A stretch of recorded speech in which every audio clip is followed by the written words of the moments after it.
There was a time when Tennessee recruited and played a lot of smaller, quicker linebackers to try to keep pace with the speed of a team like Florida. You like bigger linebackers, it appears. Do you feel like that's to keep pace with the power running team? I think you need a little bit of both. I definitely like bigger guys because, the two teams dominating our league right now, if you don't have big guys, you can't fight them for 60 minutes. And just look at who was our leading tackler against LSU. Who was it? Johnson. Big guy. And so big guys can go against big guys a lot better than little guys. And now you need your little guys too when they put their little guys in, and it becomes a space game. And AJ gets exposed a little bit in space sometimes. So you need a little bit of everything, and then you create roles for them. But if you don't have the mass to hold up, it just gets tough when you play those really good physical teams. And the other thing that I've learned, Jimmy, is big guys have less of a tendency to get hurt.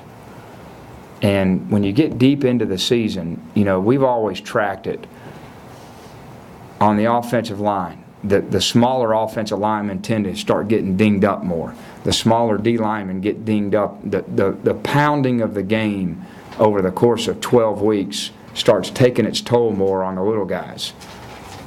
I always love going up to these guys like the day after a game, like, I go up to some of the big guys. How you feeling, man? I'm good, Coach. Okay. I go up to the little guys. How you feeling, man? Coach, man, I'm hurting. And so that helps. I don't think Alabama's had an injury this year. Now, some of them you can't avoid, but I'm talking about the ones that just happen from hitting and hitting and hitting and hitting. So you're able to sustain it a little bit better. So there's a lot of benefits to it. Same thing at safety. Having big safeties that have to go tackle runners. When you got those 185-pound safeties, look what happened. He's laying out. What quarter was that? In the second quarter? Prentice. And he's 180 pounds. He's got to go stick his head into a 220-pound running back. Eventually, physics takes over. F equals MA.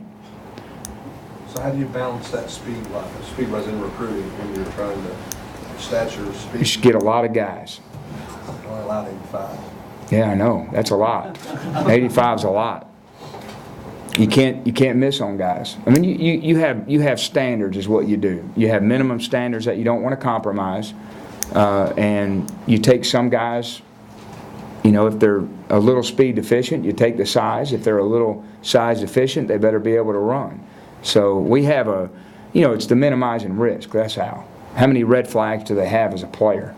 And then you got to be careful about, okay, look at our linebacking group. Well, if you got 3 of them that are all big guys, you go, uh-oh. Or if you got 3 that are all little guys. So every time you get a commitment, you're constantly trying to put together a class that has balance and has minimal risk and different risks.